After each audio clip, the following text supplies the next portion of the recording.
Thank you so much, Michael. That was very interesting. Your business model is quite fantastic, and I think we can learn so much from you.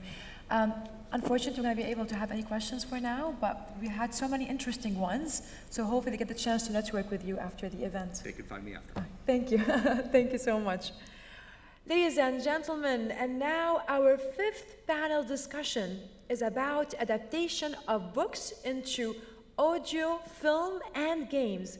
With the streaming video becoming the main source of content for users worldwide, how can the Arabic publishing industry maximize the appeal of original Arabic content? To discuss this interesting topic, I would like to welcome moderator Michael Garin and speakers Maha Abdullah. Hello. Guys, everyone. Todd Gallicano, Sultan Riyami, and Jonathan Knight. Thank you very much and enjoy your panel.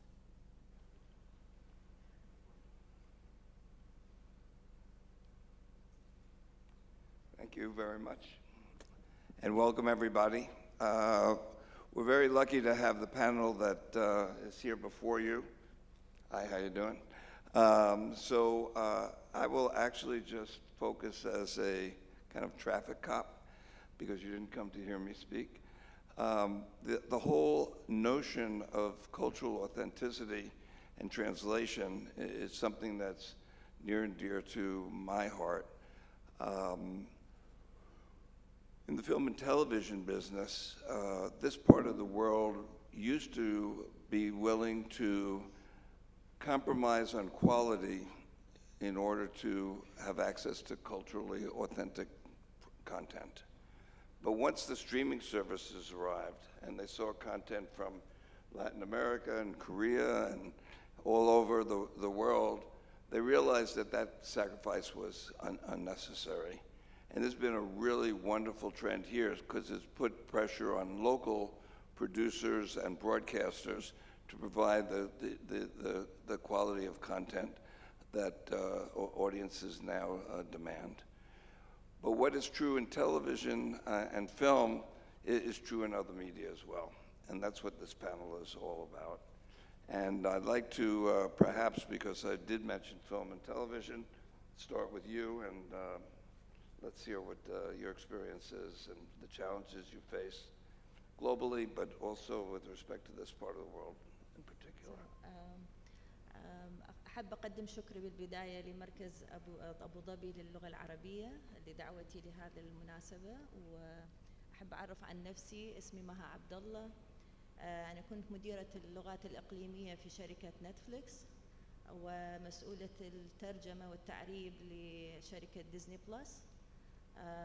فهذا مجالي تقريبا من 20 سنة في مجال الترجمة والتعريب، وراح أشرح الفرق بين الترجمة والتعريب أو الأقلمة مثل ما نسميها أو اللوكاليزيشن بعد ما الضيوف أيضا يقدمون نفسهم. شكرا. Thank you.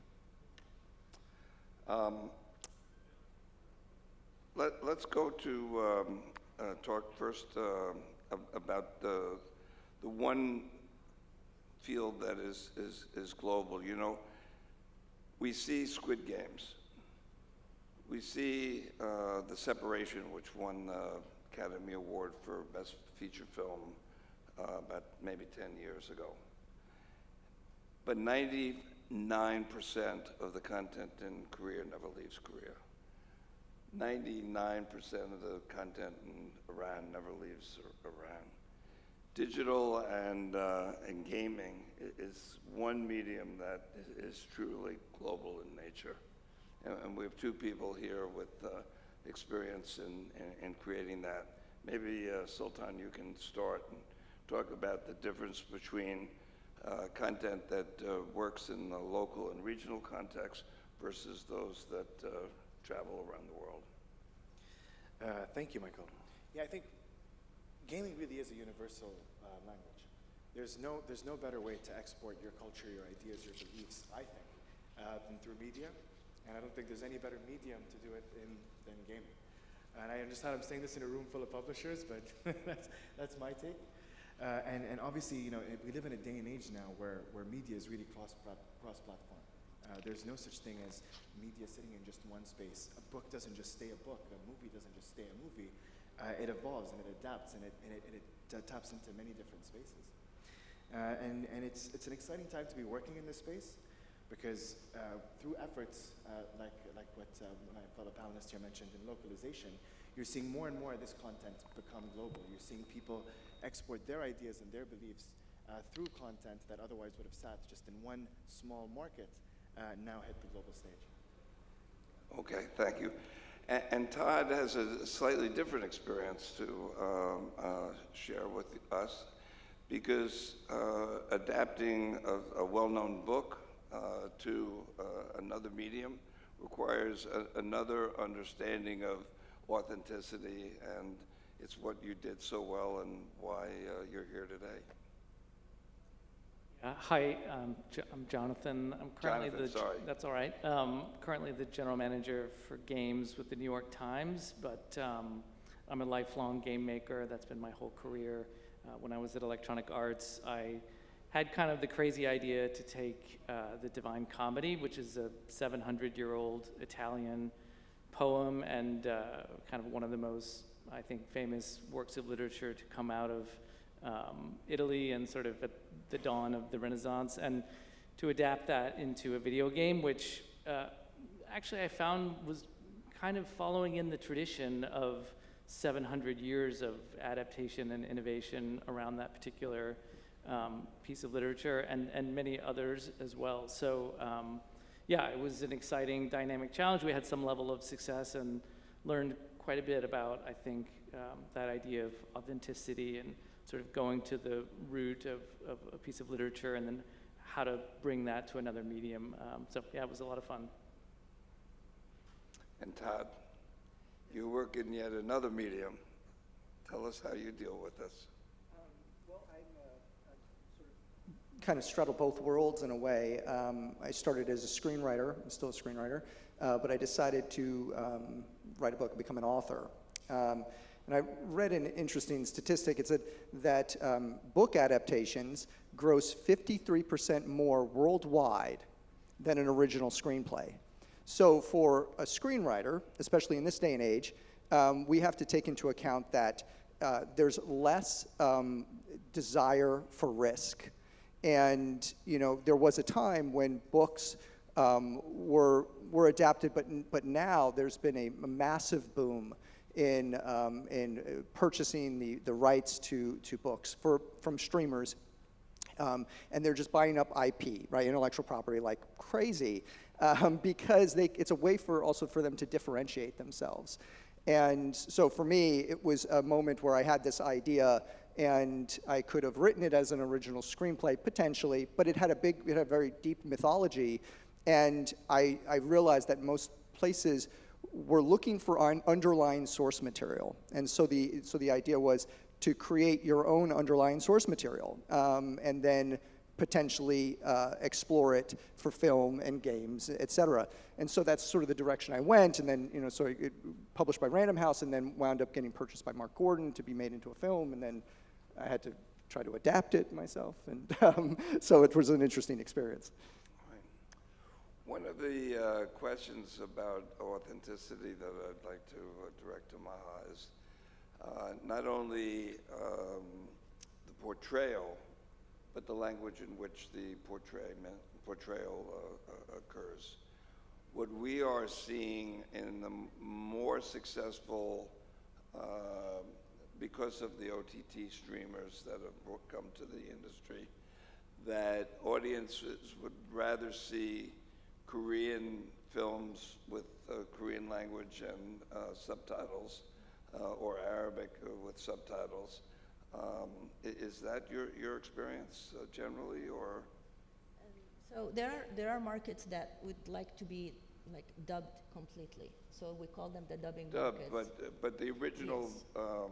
The film or original- television is done in the local language. Exactly. And there are, just like, for example, the MENA market, it's kind of half-half. So there are people who would like to see content that's not in English originally, let's say Turkish or Korean or Indian. They would like to see it dubbed into Arabic, and not even dubbed to Arabic only, but to some dialects of the Arab region, like, for example, Syrian or Egyptian. There is even dubbing in North Africa, like, for example, Moroccan dubbing in the Moroccan dialect, the Darija.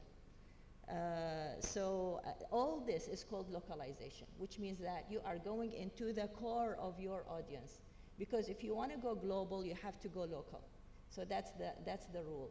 And when you go local, which means that you are doing all the adaptations needed to make this product looks and feels and sounds local. We don't want to give the user the image that we did not do a lot of effort, or we did not put a lot of effort into the content that they are using. So, and that's what I wanted also to explain about the difference between localization and the translation. In fact, translation is only one part of the localization process.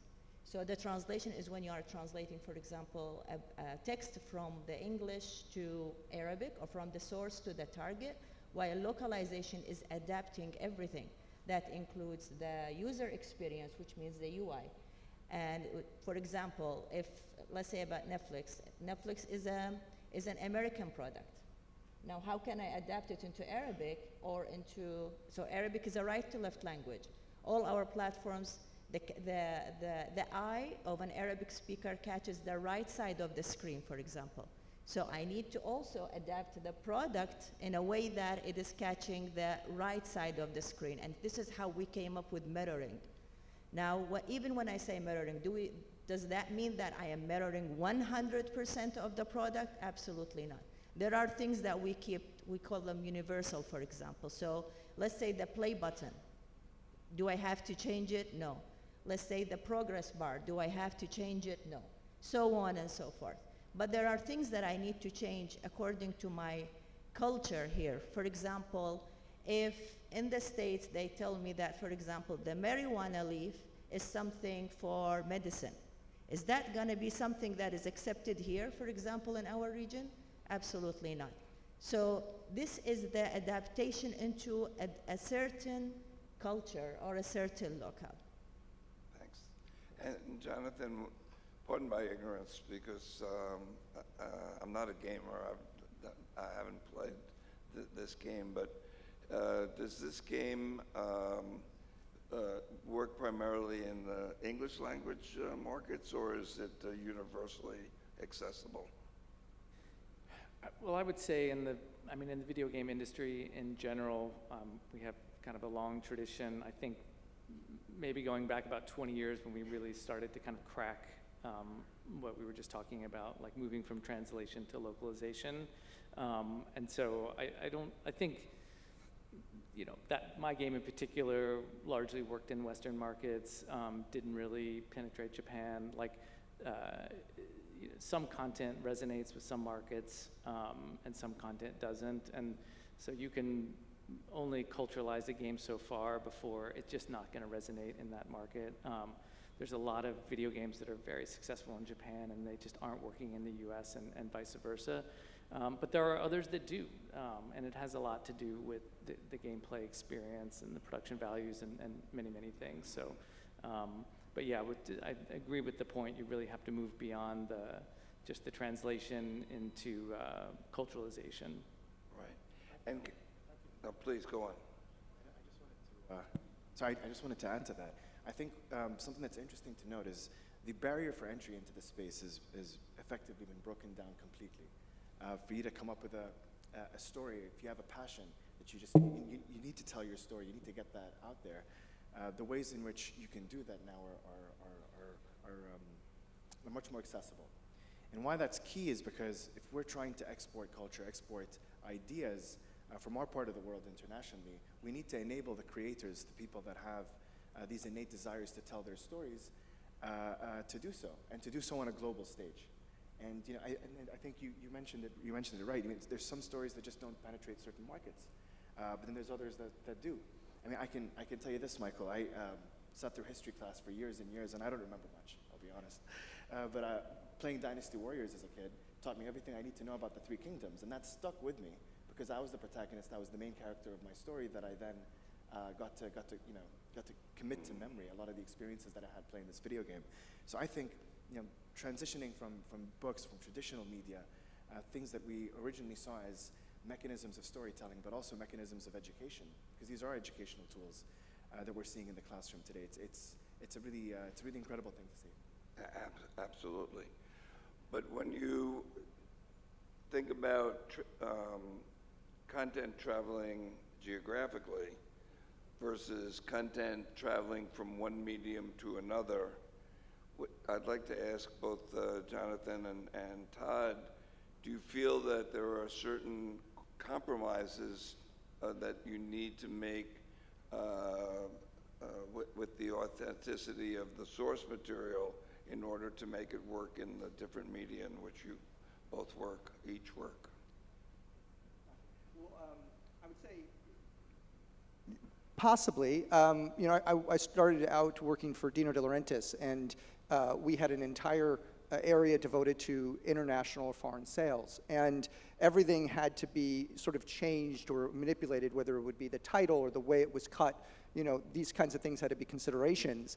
Nowadays, it's kind of an interesting thing. I mean, I just wrote a movie, executive produced a movie for Netflix, and the Netflix executive, we sat down and she said, 200 million people are going to see this.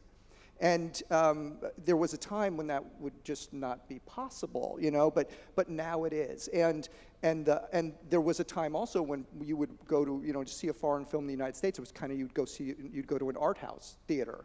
Now the algorithm puts you right into a movie that's from a different place, and suddenly you're watching a movie from a different region. And so, but I think what's interesting about that is that there's more importing into the United States of content than ever before. And what's great about that is that those places, when the United States was kind of the big player in a way for that sort of thing and controlled the content, now you have content creators from all over, and they can represent their culture and their place, their own way. And you don't necessarily have to worry about, you kind of can control the way you're represented, because you're not always, like you can't control the content so much if it's always coming from one place. If you're creating it, then you can, especially you can tap into things like fantasy, mythology, myths, folklore that introduce kids through, educate them about a culture. There's just an incredible opportunity for that nowadays. Right. I'll just quickly share with you a story that I was just reminded of.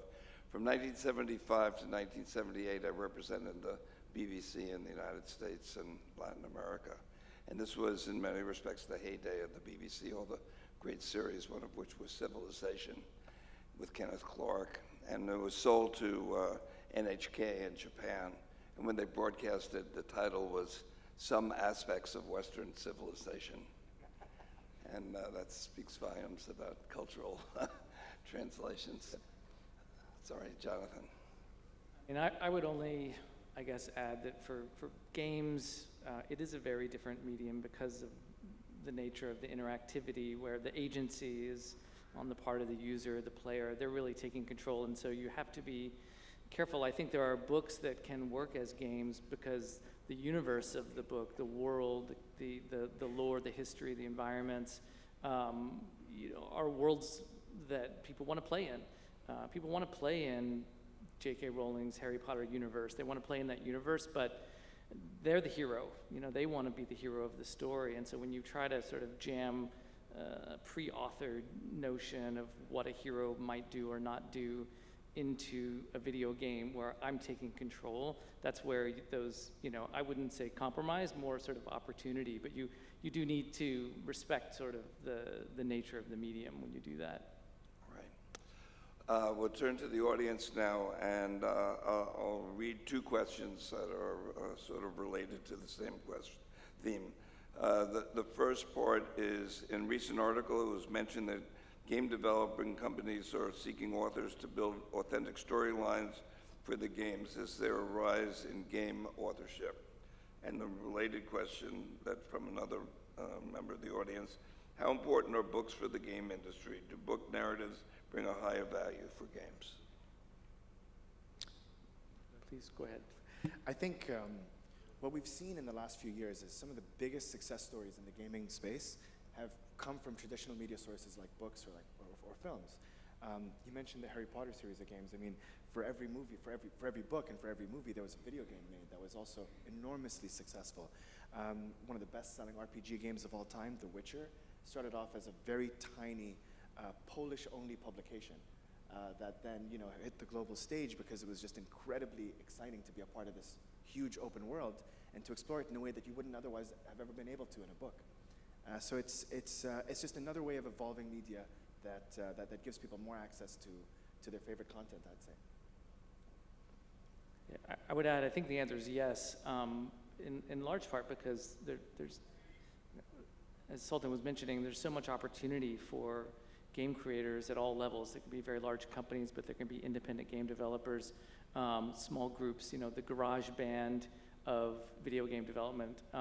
And so many more people have stories to tell and worlds to create that what people want to play in. I do think it's a specialized skill set, though. I think that a traditional screenwriting skill set does not immediately translate to games, and the demand is really for authors who understand the medium. Yes, games tell stories, and it's really important to build worlds and create believable characters and all those things, but again, it's different because the player is taking control of the narrative and making the choices, and so you have to be able to write for that kind of open-ended experience while still bringing it all in and trying to make a point, have an emotional impact, but put yourself at the center of that story. Right, and I would just add that we're very lucky to have 4 panelists who are experts in what they do. And I say that because from the outside, our industry looks easy. People go to movies, they say, oh, I had that idea. They go to watch a television show, yeah, I thought of that, or a game, or everything. But this is an industry that's just as hard getting the idea from your head to the paper and from the paper to the screen. And it takes years and years and years of very hard work. And I just am very appreciative of you taking the time to share your experiences with us because you've been through that whole process. And thank you very much. The next questions, the screen turned off, but maybe oops. One of them, here we go, are for Todd and Maha. I'll read them both and you can kind of share the answers. About adaptation of content to a specific region, if parts that do not fit a culture are cut out, is it really fair to the story being told? Or should we accept content of other cultures as is? And the second question for you both is, the localization of movie production conducted by Netflix, is it generating a better dialogue with publishing industry and books? Would you like to? All right, so the first question about changing the content. I think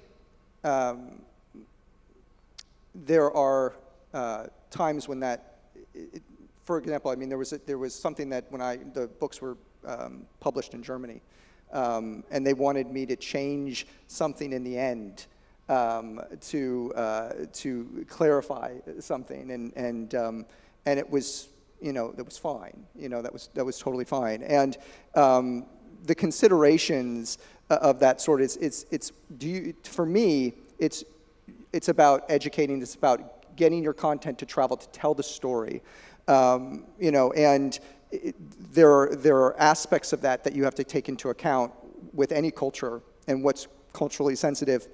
And that's why I think that's why I was talking before about how creating your own content is really just the best way to do that. I mean, there's a reason why Marvel's movies do so well all around the world. Why? Because they followed the same paradigm, And there's these, and just like games that have heroes as the main characters, what's the one thing we've learned, right? Joseph Campbell, The Hero with a Thousand Faces, it's the same story but a different face, that those speak to a common human experience and these collective sort of, dreams and nightmares. And those are the kinds of things that you can tap into stories, and you don't have to worry about, having to change your content because they speak to everybody in a way. And then the next question, you want to go ahead on that question first? It was about whether the fact that Netflix is now bringing more local productions, has that changed the role of book publishing, providing access to content and production? Do you want, what? I mean, so the way I see it, for example, for the first question, let's go back to this one.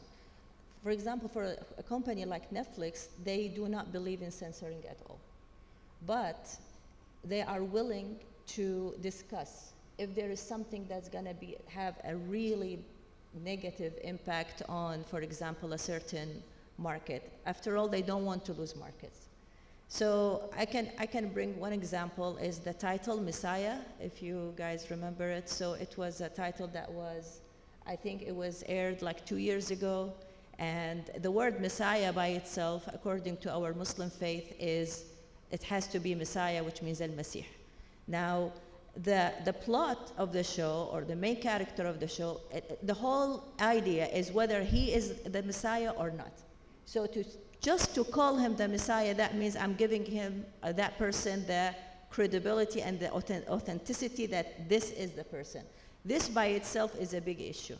Now, how do we work around this? That's the most important thing. How do I convince Netflix that maybe that this title is not the right title to go with? So this is how we go, for example, into discussing maybe we should go with other titles. That's why we ended up calling this title The Man of Miracles, which can mean anything. Another thing, for example, for the same title, we discussed with the author or with the creator of the show, the script itself. So there were, for example, verses from the Quran. How can you go there and make sure that the pronunciation of the verses are the correct way, they are pronounced in the correct way? So all these are things to make, these are sensitive issues, but at the same time, this is things that you can discuss with Netflix, let's say. And you can discuss also with the creators of the show. It's all about communicating to them that this can really create an issue that we can avoid by going this route, for example. So this is how. Right. Yeah. And I'll try to address, but correct me if I'm wrong, because you have more direct experience. The question about the publishers and that the vast majority of content, be it from Korea, Latin America, or elsewhere, that you see on Netflix starts as local productions and then is acquired by Netflix. Yes. Very little original content is generated, so that the relationship between producers and writers and publishers of source material still remains pretty much a local affair. It hasn't changed that much in my experience. And particular streamers as well are more about acquiring rather than original content. Right. Apple has that aspect to them, and others as well. So, Netflix does a lot of originals. They're probably pulling back a little bit now, but that was, but then they do acquire. They do, Absolutely. So, from my experience, for example, one of the best hits, even here in the MENA region, is La Casa de Papel, or El Profesor, which maybe many of you watched this show. It's a Spanish show from Spain. And it was licensed content at the beginning. So season 1 was licensed. When it proved to be a really big hit, Netflix immediately bought this as an original content, and now it's aired on Netflix as an original Netflix series. Thanks. We just have 2 minutes left. Do any of you want to say anything to wrap up the session? So I would only like to kind of shed some light on the localization here in the MENA region. We all know about translation, but localization is not something that we are not there yet, in fact. So for me, for example, from my own experience when we were launching Netflix in Arabic, it was very hard for us to find the right translators to do the work. So we were not looking for translators, we were looking for localizers. And that was a big challenge for us because most people, most translators that are not familiar with not translating, but designing a product in Arabic, for example. How do you convince the creators of a product in English to make it in Arabic? What are the changes that needs to be made to make this product, for example, looks and feels local? So I think what we need here in the MENA region is more training for the translators, making them think as localizers, not as translators. The pay rate also is one of the things that's very important. There are 1 or 2 countries only in the whole MENA regions that are controlling the localization industry or the translation industry. While the American companies, for example, they need more diversity. They need different perspectives from the region. When I wanted to have someone to transcribe plays in the Gulf dialect, it was very hard to find anyone to do that. So all these are missed opportunities that we definitely can work on, giving training and improving the localization equality for the MENA region. Thank you. Yeah, of course. Point, and we had talked about this, that family genre of content. As a content creator, that's kind of my thing, is family, and that travels. You don't have to worry, that travels, and everyone wants that sort of 4-quadrant kind of story, right? That the whole family can watch, and that's a big one. Right. Well, thank you so much for. Oh, I'm sorry. Go on, John. No, I was just going to make one last. I would really encourage a connection between books and publishing and the video game industry. Just quickly, the story that I remember the most from doing Dante's Inferno was after the game came out. You would think that there would be some anger from more book people, literature people, that we had done this, turned this great work of literature into a video game. But in fact, I got so many letters from teachers who said to me, "Thank you for making Dante Alighieri relevant again, for my students to learn something about him, to be introduced to this work of literature through this young medium." And so I think that I would just encourage that. There have to be incredible stories from this region, from this culture, that works of literature that could be introduced to new audiences through the vehicle of games, worlds that people would love to play in. So I think I would just encourage that connection. Right. If I can also just, I don't think I'm going to talk. Sorry, if I can just, piggyback off of that. I think the one thing I want to make big note of here from this panel is that we've heard of amazing success stories like La Casa de Papel or Squid Game go international, and it's because the creators in these countries are given the tools that they need to succeed. And we've created these programs here for local creators that are interested in trying to get their stories told, to have them done through any medium, whether it be through books, through film and TV, or through games, or all three. So, just make sure to look out there if this is something you're interested in, and we're here to support. Thank you all very much. Thank you for listening. Thank you.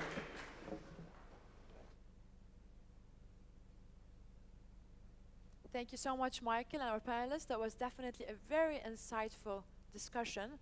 And so many, let's say, opportunities has been risen from these challenges, and hopefully we can address it together in the very near future.